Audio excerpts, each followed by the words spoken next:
ஸ்ரீலங்கா ஆப்கானிஸ்தானுக்கு இடையில second T20 match Dambulla cricket stadium தம்புல்லாவில் நடக்க போகுது. இந்த மேட்சோட ஃபேண்டசி ப்ரிவியூ GLSL டீம் எப்படி மேக் பண்ணுறது பற்றி தான் இந்த வீடியோவில் நாம் பார்க்க போகிறோம். தம்புல்லா பிச்சு பொறுத்த வரைக்கும் நியூட்ரல் ட்ராக். இனிஷியலாக பேசர்ஸுக்கு கொஞ்சம் அசிஸ்ட் கிடைக்கும். தென் மிடில் ஓவர்ஸில் ஸ்பின்னர்ஸ் எஃபெக்டிவாக இருப்பாங்க. கொஞ்சம் ஸ்ட்ரைக் ரொட்டேட் பண்ணி ஆடக்கூடிய பிளேயர்ஸ் இங்கே நல்லா ஆட முடியும். செகண்ட் மேட்ச் இந்த பிச்சில் நடக்குது. ஒன் டே கேப்பில் பிச்சு ஸ்லோ டவுன் ஆகவும் சான்சஸ் இருக்குது. பட் அதே நேரம் மேட்சுக்கு முன்னாடி ஆஃப்டர்நூன் டைமில் ரெய்னிங் சான்சஸ் இருக்குது. ஸோ பிச்சு ஃப்ரெஷ்ஷாக இருக்கிறதுக்கும் சான்சஸ் அதிகம். இங்கே morning and afternoon raining chances இருக்கிறதா சொல்லப்படுது. பட் மேட்ச் டைமில் ரெய்னிங் இல்லை. மேட்ச் முழுசாக நடக்கும். ஃபர்ஸ்ட் மேட்ச்சில் ஆப்கானிஸ்தான் க்ளோஸாக லாஸ் ஆனாங்க. இப்ராஹிம் சத்ரான் மட்டும் ஒரு சைடில் நின்று ஆடிக்கிட்டு இருந்தார். மற்ற பேட்ஸ்மேன்ஸ் கிட்ட இருந்து பெருசாக சப்போர்ட் கிடைக்கல. கடைசி ஓவர்ஸில் சத்ரான் பண்ண 1-2 பிளண்டர் மிஸ்டேக்ஸும் தோல்விக்கு காரணமாக இருந்தது. 17-19 ஓவர்ஸில் சத்ரான் மொத்தமாக ஃபேஸ் பண்ணது 5 பால்ஸ் மட்டும்தான். மற்ற பால்ஸ் எல்லாம் டெய்லண்டர்ஸ் தான் ஃபேஸ் பண்ணாங்க. 3 விக்கெட்டும் லாஸ் பண்ணாங்க. 1-2 பெரிய ஷாட்ஸ் வந்தது. பட் சத்ரான் அதிகமான பால்ஸ் ஆடி இருந்தா ஆப்கானிஸ்தான் ஜெயிக்கிறதுக்கும் சான்சஸ் இருக்குது. இதே மாதிரி சின்ன சின்ன தவறுகளால் நிறைய மேட்சஸ் லாஸ் பண்ணுறாங்க ஆப்கானிஸ்தான். இந்த வென்யூவில் ஒரு T20 மேட்ச் நடந்திருக்கு. அதில் பேட் ஃபர்ஸ்ட் பண்ண டீம் தான் வின் பண்ணியிருக்காங்க. ஆவரேஜ் ஃபர்ஸ்ட் இன்னிங் ஸ்கோராக 160 ரன்ஸ் இருந்திருக்கு. ஸ்கோரிங் பேட்டர்ன்னு பார்த்தா 150-169 ஒன் டைம் ரெஜிஸ்டர் ஆயிருக்கு. ஹையஸ்ட் ஸ்கோர் 160 ரன்ஸை ஸ்ரீலங்கா ரெஜிஸ்டர் பண்ணியிருக்காங்க. 156 ரன்ஸை லோவஸ்ட் ஸ்கோராக ஆப்கானிஸ்தான் ரெஜிஸ்டர் பண்ணியிருக்காங்க.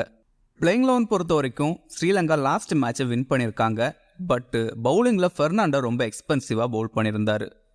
லெஃப்ட் ஹேம் பேசருக்கு ரீப்ளேஸ்மெண்ட்டாக அனதர் லெஃப்ட் ஹேம் பேசர் மதுஷங்காவை எடுத்துகிட்டு வருவாங்களா இல்லை துஷாராக்கு எதுவும் சான்ஸ் கொடுப்பாங்களா பார்க்கணும். பட் துஷாரா அண்ட் பத்திரன்னா 2 பேரும் ஸ்லிங்கி ஆக்ஷன் பவுலர்ஸ். ஸோ மதுஷங்கா உள்ள வர சான்சஸ் இருக்குது. ஆப்கானிஸ்தான் பொறுத்த வரைக்கும் சேஞ்சஸ் எதுவும் பண்ண வாய்ப்பு இல்லைன்னு தான் தோணுது. நஜிபுல்லா சத்ரானுக்கு பதிலாக சசாய்க்கு எதுவும் சான்ஸ் கொடுப்பாங்களா பார்க்கணும். பட் அது வாய்ப்பு இல்லைன்னு தான் தோணுது. ஸ்ரீலங்கா விக்கெட் கீப்பர்ஸ் பொறுத்த வரைக்கும் குசால் மெண்டிஸ் அண்ட் சமர விக்ரமா. மெண்டிஸ் தான் ஒர்க் பண்ணுறாரு. ஓப்பனிங்கில் பேட்டிங் ஆடுறாரு. ரீசன்ட் ஃபார்ம் நல்லா இருக்குது. பட் எகென்ஸ்ட் ஆப்கானிஸ்தான் கிரேட்டாக இல்லை. 4 இன்னிங்ஸில் 18 ஆவரேஜில் தான் ஆடி இருக்காரு. எகென்ஸ்ட் ஃபரூக்கி 18 பால்ஸ் ஃபேஸ் பண்ணி 6 ரன்ஸ் மட்டும்தான் அடிச்சிருக்காரு. 2 தடவை அவுட்டும் ஆயிருக்காரு T20ஸில். அதையும் கன்சிடர் பண்ணணும். பட் பவர் பிளேயில் பேட்டிங் ஆடுறதால டீசெண்டாக ஆட முடியும். சமர விக்ரமா நம்பர் 4ல் பேட்டிங் ஆடுறாரு. T20ஸில் பெருசாக நம்பர்ஸ் இல்லை. 12 T20 மேட்சஸ் ஆடி 13 ஆவரேஜ் தான் வச்சிருக்காரு. லாஸ்ட் மேட்ச்சில் 25 ரன்ஸ் ஸ்கோர் பண்ணியிருந்தாரு. பட் 24 பால்ஸ் ஆடி தான் 25 ரன்ஸ் எடுத்திருந்தாரு. 10 நிசங்கா ODI சீரீஸில் 200 and 100 எல்லாம் அடிச்சிருந்தாரு. பட் T20ஸில் எகென்ஸ்ட் ஆப்கானிஸ்தான் 14 ஆவரேஜில் தான் ஆடி இருக்காரு. நிசங்கா எகென்ஸ்ட் நவீன் உல்ஹக் T20ஸில் 10 பால்ஸ் ஃபேஸ் பண்ணி 4 ரன்ஸ் மட்டும்தான் ஸ்கோர் பண்ணியிருக்காரு. 1 தடவை அவுட்டும் ஆயிருக்காரு. அதையும் கன்சிடர் பண்ணணும். பட் குவாலிட்டி பிளேயர் பெரிய ஸ்கோர் அடிக்க முடியும். அசலங்கா 5th டவுனில் பேட்டிங் ஆடுறாரு. ரீசெண்டாக T20ஸில் கிரேட்டாக இல்லை. மொத்தமாகவே 19 இன்னிங்ஸில் 2 50s தான் அடிச்சிருக்காரு T20ஸில். மற்றபடி கிரேட்டாக இல்லை. லாஸ்ட் 3 இயர்ஸாக அண்டர் 20ல் தான் ஆவரேஜ் இருக்குது. எகென்ஸ்ட் ஆப்கானிஸ்தானும் கிரேட்டாக இல்லை. ஆஃப் பிரேக் பவுலரும் கூட. பட் பவுலிங் பண்ண சான்சஸ் கம்மி. ஷனகா ஆல்மோஸ்ட் 8th டவுனில் பேட்டிங் ஆடுறாரு. ரீசன்ட் பேட்டிங் ஃபார்ம் கிரேட்டாக இல்லை. பவுலிங்கில் 2 ஓவர் வரைக்கும் பவுல் பண்ணுறாரு. லாஸ்ட் மேட்ச்சில் 2 விக்கெட்டும் எடுத்திருந்தாரு. பவுலிங் பண்ணாலே ஆல்மோஸ்ட் விக்கெட் எடுக்கிறாரு. தென் லாஸ்ட் ஓவர்ஸில் பேட்டிங்கில் குயிக்காக ரன்ஸ் அடிக்க முடியும். GL ட்ரை பண்ணி பார்க்கலாம். ஹசரங்கா டீமோட கேப்டன் லாஸ்ட் மேட்ச்சில் 50 அடிச்சிருந்தாரு பேட்டிங்கில். 6th டவுனில் பேட்டிங் ஆடுறாரு. தென் பவுலிங்லையும் 4 ஓவர் கம்ப்ளீட் பண்ணுறாரு. பவர் பிளேயில் 6th ஓவர் பவுல் பண்ணுறாரு. தென் மிடில் ஓவர்ஸில் 3 ஓவர் பவுல் பண்ணுறாரு. மஸ்டாக டீமில் ட்ரை பண்ணணும். ஏஞ்சலோ மேத்யூஸ் பேட்டிங்கில் ஆல்மோஸ்ட் 7th டவுனில் ஆடுறாரு. ஸோ எந்த அளவுக்கு பேட்டிங் சான்ஸ் கிடைக்கும் டவுட்டு தான். டாப் ஆர்டர் கொலாப்ஸ் ஆனால் ஸ்டடி பண்ணி ஆட முடியும். தென் பவர் பிளேயில் 2 ஓவர் பவுல் பண்ணுறாரு. டிசில்வா 1 டவுனில் பேட்டிங் ஆடுறாரு. லாஸ்ட் மேட்ச்சில் 24 ரன்ஸ் ஸ்கோர் பண்ணியிருந்தாரு. Descent player. எகென்ஸ்ட் ஆப்கானிஸ்தான் டீசெண்டாக ஆடி இருக்காரு. 2 இன்னிங்ஸில் ஒரு 50 அடிச்சிருக்காரு. 20-30 ரன்ஸ் வரைக்கும் அடிக்க முடியும். தென் ஆஃப் பிரேக் பவுலரும் கூட already Theekshana off break bowler 11ல் இருக்காரு. ஸோ ரீசெண்டாக டிசில்வா பவுலிங் பண்ணுறதில்ல. மேத்யூஸ் அண்ட் டிசில்வாவை ஜிஎல்ல மஸ்டாக ட்ரை பண்ணி பார்க்கணும். தீக்ஷ்ணா 4 ஓவர் கம்ப்ளீட் பண்ணுறாரு. பவர் பிளேயில் 1 over, then middle 2 over and டெத்தில் 1 ஓவர் பவுல் பண்ணுறாரு. ரீசன்ட் ஃபார்ம் கிரேட்டாக இல்லை, பட் டெத்தில் 1 ஓவர் பவுல் பண்ணுறதால அட்டாக்கிங் பண்ண போய் விக்கெட் லாஸ் பண்ணவும் சான்சஸ் இருக்குது தீக்ஷ்ணா கிட்ட. அகெயின்ஸ்ட் ஆப்கானிஸ்தான் 4 மேட்ச்சில் 2 விக்கெட் மட்டும்தான் எடுத்திருக்காரு. 10 ரன்னா மிடில் 2 ஓவர், தென் டெத்தில் 2 ஓவர் பவுல் பண்ணுறாரு. லாஸ்ட் மேட்ச்சில் 4 எல்லாம் எடுத்திருந்தாரு. டெத் ஓவர்ஸில் யோர்க்கர்ஸ் போட்டு விக்கெட்ஸ் எடுக்க முடியும். டீமில் ட்ரை பண்ணணும். ஃபெர்னாண்டோ T20ஸில் ஆல்மோஸ்ட் மேட்சுக்கு 1 விக்கெட்டுங்கிற மாதிரி தான் விக்கெட்ஸ் எடுத்திருக்காரு. 4 ஓவர் கம்ப்ளீட் பண்ணுறாரு. டெத்தில் 1 ஓவர் பவுல் பண்ணுறாரு. மதுஷங்கா ஆர் துஷாரா இருந்தால் கண்டிப்பாக டீமில் ட்ரை பண்ணணும் wicket taking bowlers. Afghanistan wicket keepers பொறுத்த வரைக்கும் குர்பாஸ் பேட்டிங் ஓப்பன் பண்ணுறாரு. எகெயின்ஸ்ட் ஸ்ரீலங்கா 41 ஆவரேஜில் ஆடிருக்காரு. பொதுவாகவே குர்பாஸ் ஃபர்ஸ்ட் இன்னிங்ஸில் சூப்பராக ஆடுவார். சேசிங்கில் கொஞ்சம் ஸ்ட்ரகிள் ஆகிற பிளேயர். பட் பவர் பிளேயில் பேட்டிங் ஆடுறதால ரன்ஸ் அடிக்க முடியும். இப்ராஹிம் சாத்ரான் டீமோட கேப்டன் பேட்டிங் ஓப்பன் பண்ணுறாரு. லாஸ்ட் மேட்ச்சில் 50 அடிச்சிருந்தாரு. ஸ்டடி பண்ணி ஆடக்கூடிய பிளேயர். எகெயின்ஸ்ட் ஸ்ரீலங்கா டீசெண்டாக ஆடிருக்காரு. டீமில் ட்ரை பண்ணணும்.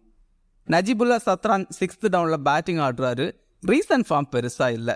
எகெயின்ஸ்ட் ஸ்ரீலங்காவும் கிரேட்டாக இல்லை. நபி எக்ஸ்பீரியன்ஸ்டு பிளேயர் 5th டவுனில் பேட்டிங் ஆடுறாரு. எகெயின்ஸ்ட் ஸ்ரீலங்கா 4 இன்னிங்ஸில் 26 ரன்ஸ் மட்டும்தான் ஸ்கோர் பண்ணியிருக்காரு. ஆஃப் பிரேக் பவுலரும் கூட, பட் லாஸ்ட் மேட்ச்சில் பவுல் பண்ணலை. எகெயின்ஸ்ட் ஸ்ரீலங்கா 4 இன்னிங்ஸில் 4 விக்கெட்ஸ் தான் எடுத்திருக்காரு. நல்ல பிளேயர், ஜிஎல்ல ட்ரை பண்ணி பார்க்கலாம். ஒமர் சாய் நம்பர் 4ல் பேட்டிங் ஆடுறாரு. Super player.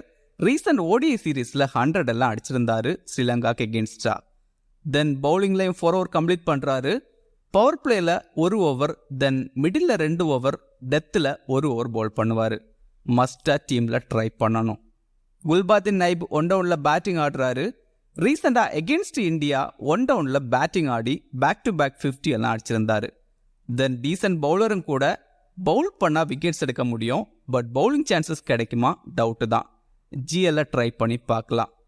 கரீம் ஜானட் நல்ல பவர் ஹிட்டர். லாஸ்ட் ஓவர்ஸில் குயிக்காக 15 to 20 ரன்ஸ் வரைக்கும் ஸ்கோர் பண்ண முடியும். தென் 2-3 ஓவர்ஸ் பவுல் பண்ணுறாரு. பட் ஸ்பின்னர்ஸ் நல்லா பவுல் பண்ணால் ஜானட்டுக்கு பவுலிங் சான்சஸ் கிடைக்குமா டவுட்டு தான். டெத்தில் 1 ஓவர் பவுல் பண்ண சான்சஸ் இருக்குது. நவீன் உல் ஹக் 4 ஓவர் கம்ப்ளீட் பண்ணுறாரு.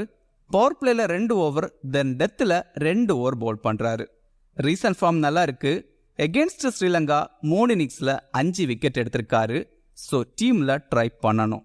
ஃபரூக்கி 4 ஓவர் கம்ப்ளீட் பண்ணுறாரு. பவர் பிளேயில் 3 ஓவர், தென் டெத்தில் 1 ஓவர் பவுல் பண்ணுறாரு. Left hand pacer. இனிஷியல் ஓவர்ஸில் விக்கெட்ஸ் எடுக்க முடியும். லாஸ்ட் மேட்ச்சில் 3 விக்கெட்ஸ் எடுத்திருந்தாரு. எகெயின்ஸ்ட் ஸ்ரீலங்கா 4 இன்னிங்ஸில் 6 விக்கெட் எடுத்திருக்காரு.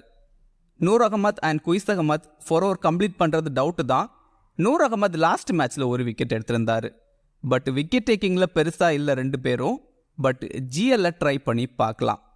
ரீசன்ட் T20 மேட்சஸில் நூர் அகமது டீசெண்டாக பவுல் பண்ணியிருந்தார். ஸ்மால் லீக் டீம் பொறுத்த வரைக்கும் விக்கெட் கீப்பர்ஸில் குசால் மெண்டிஸ் அண்ட் குர்பாஸ். பேட்டர்ஸில் பத்தும் நிசங்கா அண்ட் இப்ராஹிம் சத்ரான். ஆல்ரவுண்டர்ஸில் ஹசரங்கா, மேத்யூஸ், ஒமர் சாய், தென் குல்பாதின் நைபை ட்ரை பண்ணலாம். பவுலர்ஸில் நவீன் உல் ஹக், ஃபரூக்கி, தென் 10 ரன்னா.